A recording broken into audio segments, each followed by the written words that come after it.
up, everybody? Welcome to FoundFlix. On this Ending Explained, we're looking at Clown in a Cornfield, where Quinn and her dad moved to Kettle Springs, a fading midwestern town and home to Frendo the Clown, a symbol of the community's bygone success. As tensions boil over, a killer Friendo emerges to cleanse the town of its burdens, one bloody victim at a time. Clown in a Cornfield is a trope-filled, fun throwback to the slashers of the 90s and early 2000s, but gets a bit bogged down by its messy story. Based on a book series, the movie adaptation comes to us from director Eli Craig, behind one of the funniest horror comedies ever, Tucker and Dale vs. Evil. This has a similar lighthearted tone, while also boasting some quite gruesome kills. Again, where it stumbles is with the story, in particular the big late twist. It's quite obvious, and also makes a lot of things not really make sense. It's not enough to totally deflate things, but it is definitely underwhelming. And honestly, the follow-up books actually sound a lot more interesting, and we'll talk about all that too. So let's check out Clown in a Cornfield, breaking down the story, the meaning of its big twist,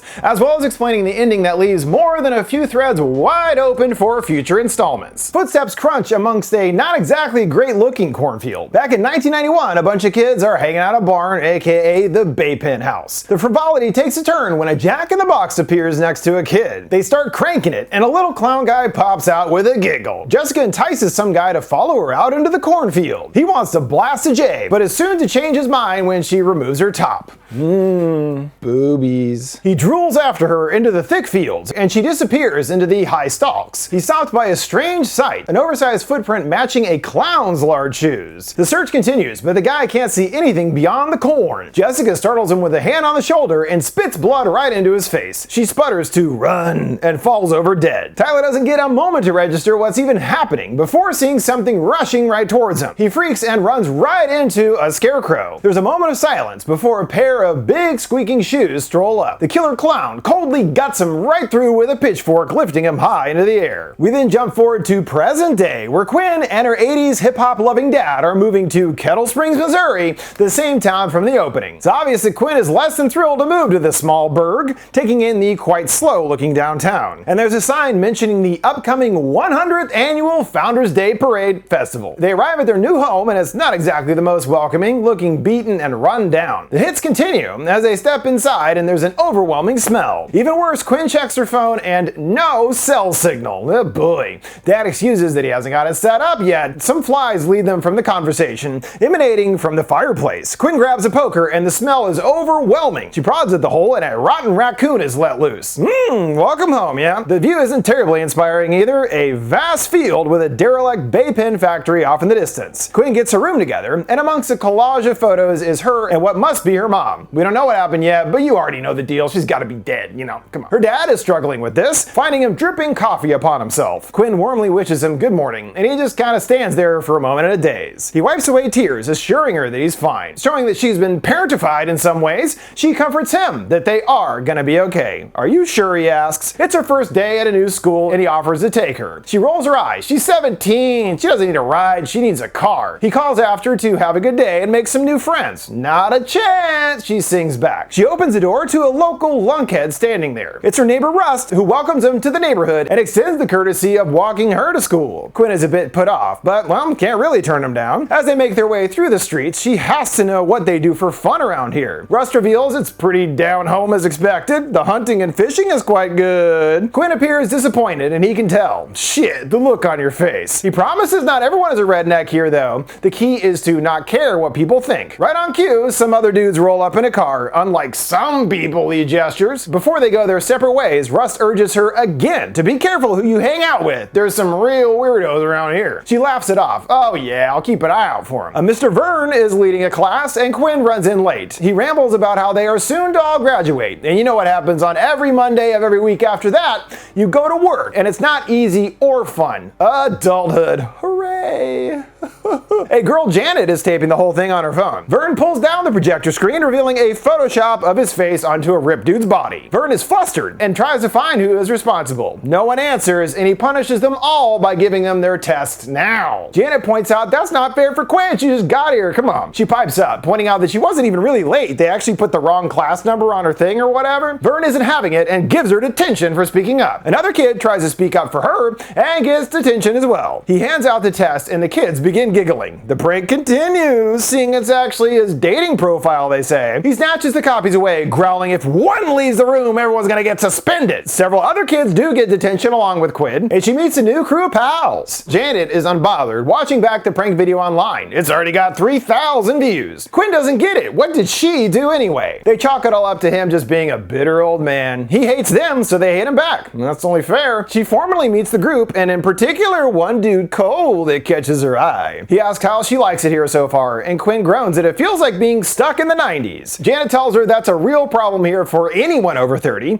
and we learn a bit more about the town. They're all about tradition here, and as for Founders Day, it's a holiday invented by his family to celebrate corn. Alright. His dad now basically runs the town, and his great-granddad made maple syrup here years ago. Due to its success, the town started worshiping the mascot Friendo, the clown on the syrup label. That's why the kids started making him look like a serial killer on their YouTube channel. They show off a video featuring Tyler working the night shift at the abandoned factory. There's some crackling heard as he rushes to the power room. Friendo appears, he slashes him repeatedly, and finishes holding up a bottle of syrup. Bloody good. Quinn giggles at the video at dinner with her dad, and he complains to get off your phone. He knows that she got in trouble and is concerned. Detention on the first day is not like you. She blames Vern for being a total dick, which is true. It seems that it's not just the teacher that has a problem with the kids in town. The waitress comes up to get their orders, and while she gives a friendly smile to her dad, she scowls instantly at Quinn. They then meet the sheriff, who tips his hat to Quinn, calling her sweetheart to her disgust. Glenn is going to start taking patients in the morning, and Dunn is glad to hear it. The town has been really struggling since the factory burned down. The kids slam on the window, and Cole nods for her to come along. The sheriff isn't a fan of them either, also telling her to stay away from that crowd. Quinn excuses that she's not hungry and surrenders her seat to the sheriff. Cole is impressed when she shows up. That sure was quick. They are hopeful to score some booze. Does she have a fake ID? She actually does, but they say they don't need it. Me and Maddie got this. At a convenience store, the shopkeep is watching I Love Lucy, laughing uproariously. But as soon as the kids enter, his face turns to a grimace, seeming all the adults in town have a problem with the gang, if not everyone younger around here. Matt and Tucker fake an argument about him dating his grandma. The distraction works without a hitch, and they are able to snatch some brews. They keep arguing, knocking over some shelves, and grab another bottle. Cole does at least leave some money behind, and the gang takes their leave. After it's some dump, they enjoy the spoils of the victory, despite it not being great liquor apparently. Matt leaves to rock a piss, joking, "Don't roofie my drink." Quinn is interested about what the sheriff said about the factory, causing the kids to exchange tense glances. They admit they did film a video of theirs there, but did not start the fire. Well, then who did? According to reports, it was all chalked up to faulty wiring, but they are unconvinced. Someone must have set them up. Matty is doing his thing, and a POV comes right up on him. He screams, and we hear a slashing. He comes back out to the group, clutching his stomach, appearing his guts have spilled out. He dramatically tumbles in front of Ronnie, followed by Friendo. Quinn runs in terror, and Cole stops her, informing her it's just a prank, bro. They smile that she's about to become a YouTube sensation, and everyone laughs that she fell for it. And with that, they officially welcome her to the club. Quinn gets to spend some one-on-one time with Cole, and they get to know each other a little bit better. So, is she counting the days until they leave? And yeah, she actually is. As for what's next, she's off to college. Cole's future revolves around his hometown. He wants to burn it all down to the ground. She jokes, well, you're already halfway there. And she gives him a look as though there is a little crush developing. We learn the fate of her mother. She did indeed die of an OD last year. Her dad had a breakdown and could not even go back to his work in the ER. When Kettle Springs had an opening, well, here we are. He can relate. He lost his younger sister just last summer. She attempted to jump off a high cliff, but didn't quite go out far enough. She tenderly leans on his shoulder in support. They're interrupted by Janet coming up, complaining they still need to finish the video. After, Cole gives Quinn a ride home, and both are feeling good about the night. Unexpected, but in a good way. They both appreciate each other listening to their respective traumas. She goes in for a kiss, and they start making out pretty hard. Dodd pops up with a flashlight, banging on the window. He knows they've been drinking, and turns the light to Cole, who sheepishly introduces himself. He assures him he's okay to drive, he only had like 2 drinks. Dad tells him that's still too many for someone your age. It won't happen again, he promises, and Dad is certain of this. He won't ever see his daughter again. Things are tense between the family. It's not her fault that the cell signal sucks out here. He yells back that she can't just run away without telling him what she's doing. She retorts, oh, like how we ran off here to the middle of nowhere without even asking her. He thought she was okay with the big move, and she says she was willing to do what he needed. Not what she wanted. It never matters what she wants. We always run away when things get too hard or scary. She doesn't want to run anymore. She wants to be okay, and storms off. Quinn breaks into tears, but is delighted to hear a message ding. It's a group text with the newly completed video video from earlier that evening. She watches it through, but then notices something odd. When Friendo enters, she pauses it and notices another Friendo lingering in the back. Yeah-oh. Tucker is practicing drums and she sends over a photo of the second clown. He then gets a notification of someone at the door, and it's none other than Friendo. He just assumes it's gotta be Cole here for some payback. Game on, he says, loading a foam dart gun. He makes his way stealthily through the empty house. Seriously, where are his parents? He spots some dirty footprints on the ground and hears something upstairs. He enters a room calling out for Cole. I can hear you. He sees plastic sheeting covering the ground, which he calls a nice touch. He yanks open the closet door, seeing a jack-in-the-box waiting for him there. He cranks it and the clown pops out. You've really stepped it up, he smirks. He closes the door and Friendo is there in the reflection. He slashes his throat and Tucker falls bleeding out right onto the sheets. The killer wraps him up and pats his face with a little giggle. Now we know for sure there is another Friendo out there doing some real killing,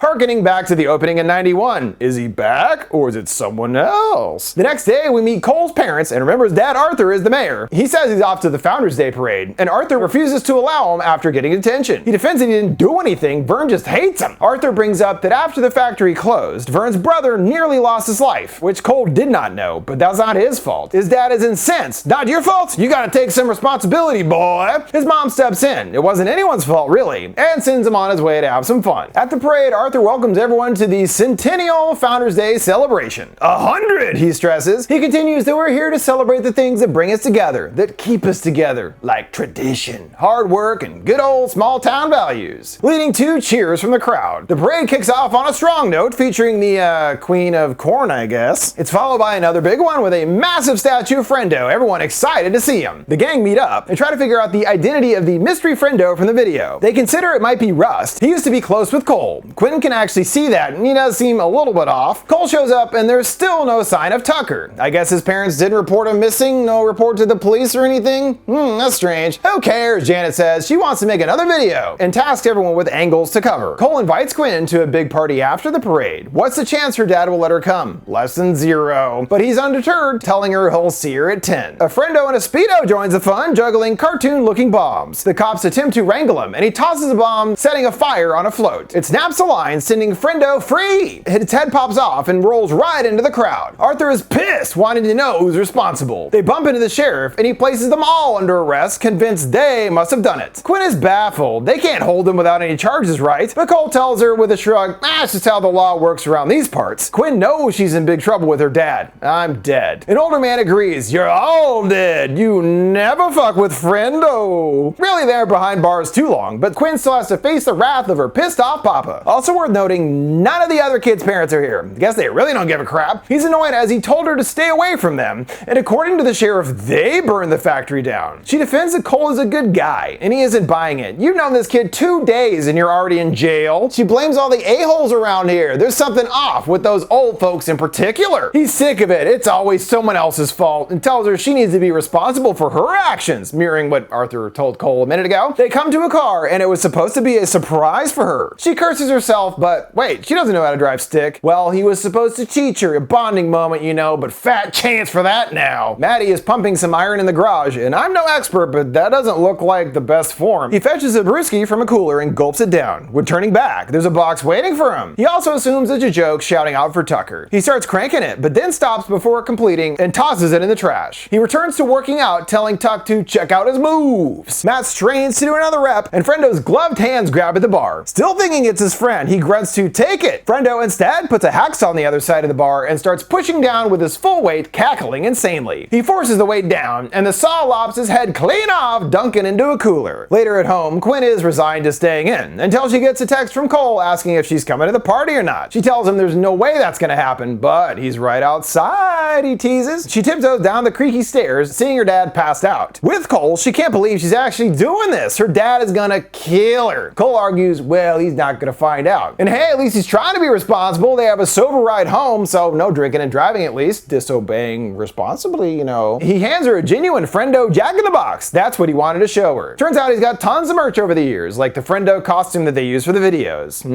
Casting a little doubt on Cole's intentions. She gives it a crank, and Cole gets gets distracted, nearly running right into a guy carrying a buck. They're both surprised to see it's Rust, and clearly there is some history between him and Cole. They throw some barbs back and forth, Cole saying he would invite him along, but he has to beat his meat, and Rust throws back to tell Quinn about how you used to practice your boy band dance moves in the mirror. Seems like they must have had a falling out for some reason. They arrive at the barn, the same from 91, and there are tons of kids there, also feeling like something is watching them from the fields. Ronnie loosens them up with some delicious shots of moonshine, and Janet just has to give the others grief. Oh look, here's Cole and his shiny new plaything. There's still no sign of Matt or Tucker, and they are still convinced that it's all part of an elaborate prank. I guess they didn't go by their houses or anything. Again, no parents to speak of. They're not even mentioned. The DJ addresses the crowd and thanks the one and only Cole Hill for setting up this whole rager, leading to a rapturous response from the group. Cole then takes the stage and says that while his great-grandfather founded the town, the truth is we are the future here. We're not subscribing to some backwards belief about what the town used to be, but rather let's look forward to see what comes next, and most importantly, have a good time! Seemingly smitten, Quinn and Cole show off their dance moves, even doing a little tango dip as the crowd watches on. Then he sees Rust has made a surprise appearance after all. She grabs his hand, ushering him away from the crowd, and the others watch on disapprovingly. Quinn drags him to a nearby shed and attempts to have her way with him. You'd think based on so far that he would be into it, but not so much, asking her a few times to slow things down. She comes to realize that he isn't interested in her in that way, feeling quite embarrassed. Quinn cracks a beer to drown her feelings, good choice, and the girls join her laughing, oh you get rejected yet? As Janet reveals, he rejects everybody. Clearly she tried and got turned down too. Quinn shoves her and they have an incredibly brief tussle. It's put on hold when a girl stumbles out of the cornfield. Are you okay, they ask? And she shakes her head, nuh-uh, and falls over seeing an arrow is lodged in her back. Quinn starts to freak out and they cover her mouth. It's just another prank, play it cool girl. They pretend to mourn the girl, oh she was so young, it's so sad. There's a whistle from the cornfield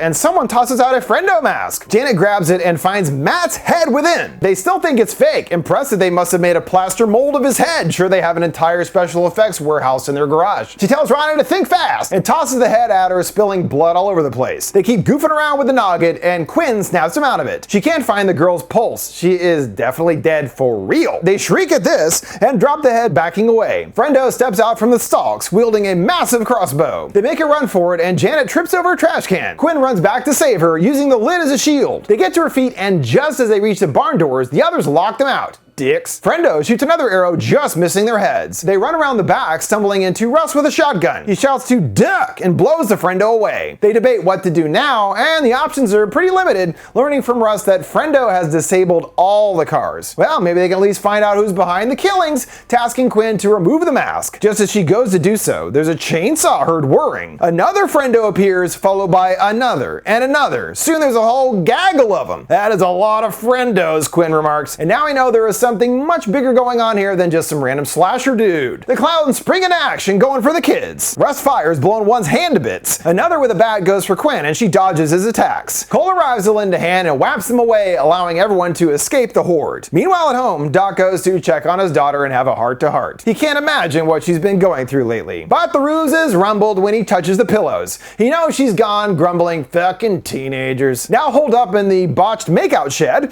the clowns surround them from every angle. Janet is confused. Why are they only targeting them? And then they remember what the guy said, don't fuck with Friendo. Well, too late for that. Their best shot is to get to a nearby neighbor's place. If they can get there, then they can call for help. The problem is, it's a whole mile straight through the cornfields in the dark. There's further concerns. Rust has only 3 shotgun shells left. A Friendo busts through the wall, and he gets to the guy, but Cole is annoyed. Don't waste any more shells. Rust tries to be straight with him. Stop being stupid. You threw away everything we had for nothing. Cole mumbles they didn't have anything, and Russ spits, that's bullshit. The girls finally put it together. The pair were romantically entangled, also why he rejected all the girls too. Luckily there's a trap door leading to a drainage pipe. Despite the inherent groaniness, it's their only way out. They have to act quick too, as the walls start getting busted up. The boys have a plan to distract them, eyeing some gasoline cans. Meanwhile, Dad is searching for Quinn downtown and gets her voicemail. He's baffled when driving by his office and sees the window is shattered. Someone must have busted in. He decides to investigate. A groan echoing echoing from the back room. Another Friendo appears and puts a knife up to his throat. He orders the doctor to come with him and brings him to that Friendo with the blasted hand. Doc doesn't know what's happening,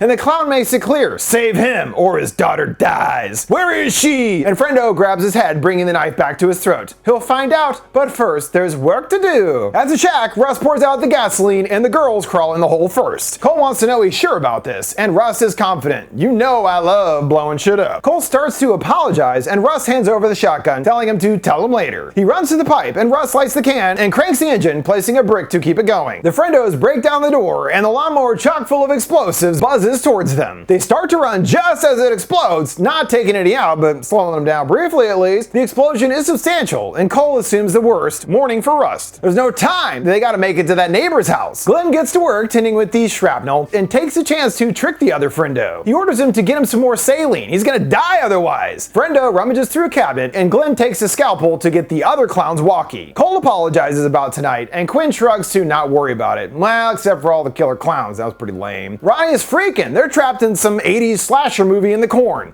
Which means what? I'm next, she cries. The gang reach an opening in the field and come to a road with a car heading their way. Their hopes are dashed when the cherries come on, and they know it must be this shitty sheriff. It is. He completely ignores their insane story about clowns attacking, chalking all of it up to another one of their little videos. He promptly arrests only Cole. They keep trying to get him to listen, but he completely refuses. He wishes them a good evening and drives off, leaving them to fend for themselves. The girls know they still need to get to the Tillermans, but Ronnie refuses to go any further. Yet seconds after the others head off, she knows she has no choice but to follow after. They slowly work their way through the fields, just seemingly endless corn in every direction. Heavy footsteps approach, and a Friendo arrives revving a chainsaw. The girls give chase to the stalks while he wildly swings the saw. They push through and come to another Friendo, causing him to change course. They take a moment to catch their breath and hide. The chainsaw Friendo gets closer and then appears to move on. Ronnie whispers distress. They are going to die here. Janet covers her mouth and she starts to freak, so Quinn covers her mouth. And finally, another Friendo covers hers. Yay! She shrieks and bonks him with a rock, everyone running. Ronnie, it turns out, was right about her impending doom and plows right into the chainsaw, getting chopped to death. The girls run the other way and finally make it to the neighbor's house. Getting no answer to the door, Quinn thinks they are past the point of pleasantries and they bust inside. They're shocked by someone sitting in an armchair donned in a Friendo mask. Is he dead or just meditating? Janet pokes him with a broom, seeing their faces all burned up,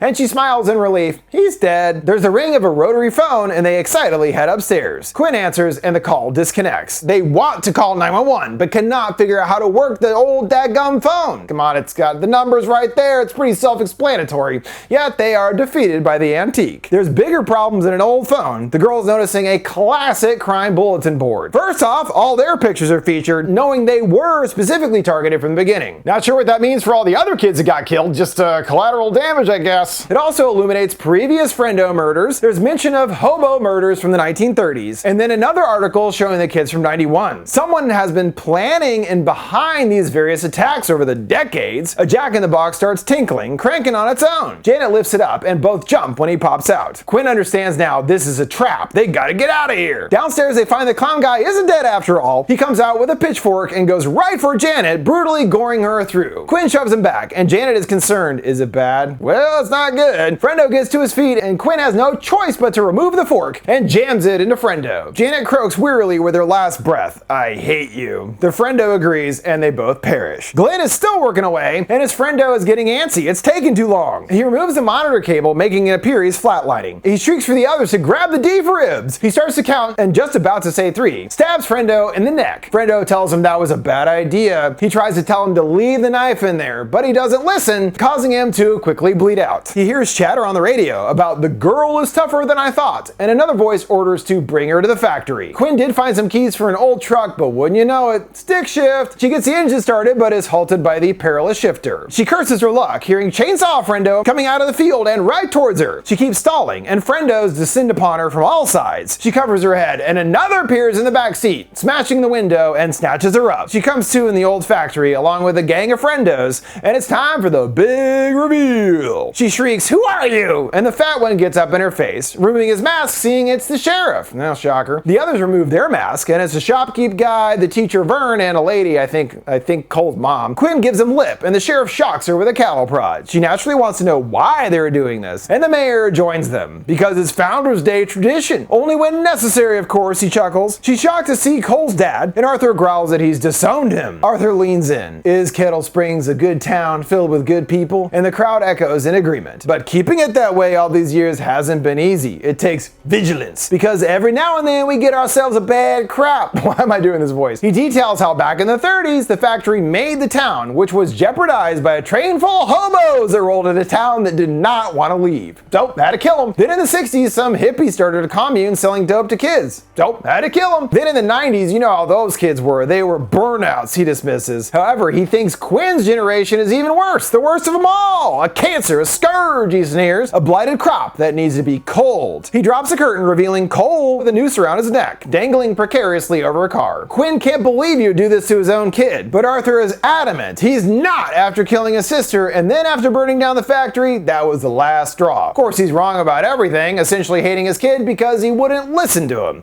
Kind of the whole point here, I guess. Quinn calls him insane, and Arthur defends he's just doing what his ancestors did. Tradition. Cole gets his bandana loose and spits that he only pretends to care about them. You say you care about the kids, but you're the ones that screwed everything up. The world is gonna change whether you like it or not. You're scared. If you can't have the things you want, then you just burn it all to the ground. You'd rather kill us than just listen. Arthur mocks him and already has designs to cover up his death. The sheriff is about to take out Quinn until a car comes smashing through the door, sending stuff flying everywhere, including an AC or something that obliterates the shopkeep's head. The dust settles and the lady has also been impaled with a pipe. Vern is furious and gets his chainsaw at the ready. Quinn shouts to get Cole and bonks him with the door. The sheriff fires and her dad gets winged. Arthur orders the sheriff to get Quinn. He's got Cole. He tries to drive the car and hang his boy, but there's some debris in the way. Meanwhile, Quinn hides in a museum of Frendo crap, and the sheriff tracks her down. He spots blood prints on the ground and grumbles, "That's what's wrong with your generation. You think you're smarter than us." He yanks back some clothes and blows off a Frendo's head. She's actually behind him. You got that right. And she jams the cattle prod down his throat, sizzling the sheriff. Even now, Cole is adamant that his dad is going to go down. The truth will come out eventually. Arthur pokes that you are too dumb to be my son. And Cole knows the truth. He set the fire to the factory for insurance money. Arthur takes it back after all. Maybe you're not as dumb as I thought. He tells him, "I'll see you in hell," and removes the last debris. Just then, Cole gets the rope loose and wiggles his fingers into the knots. And then Russ shows up with a surprise assist, using the last shell to shoot down Cole to safety. He's shocked that he's still alive and they share a kiss. Cole pulls back. "See, you always second guess." And Cole's like, no,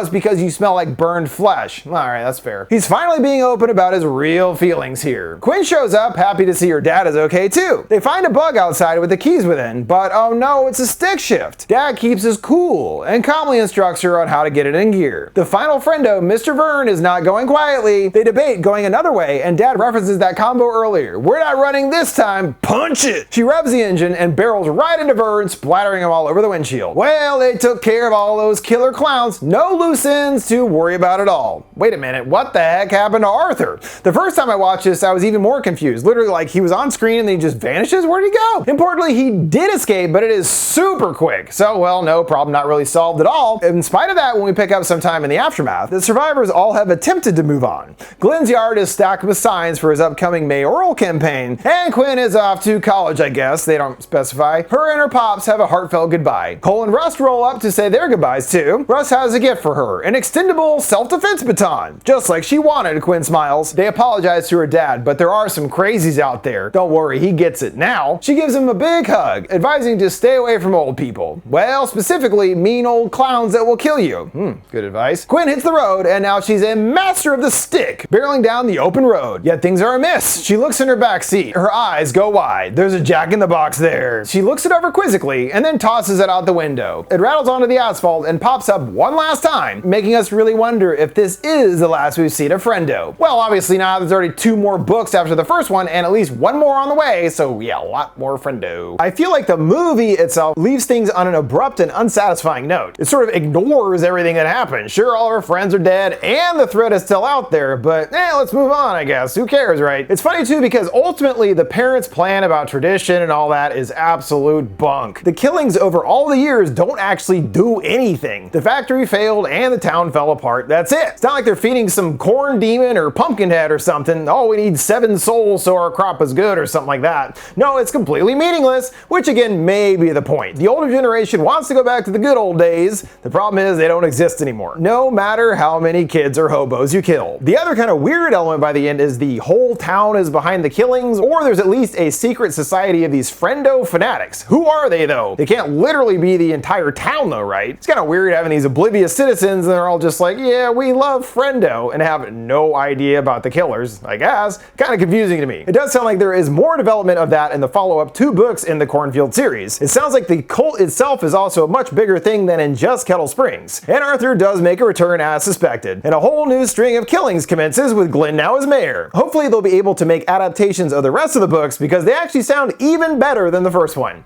And I don't read books, so that'll wrap it up for this Ending Explained for Clown in a Cornfield. Do you have any requests for movies you'd like to see me cover? Let me know on any of my social media accounts. And don't forget to like, subscribe, and follow. Thanks for watching FoundFlix. See you next time.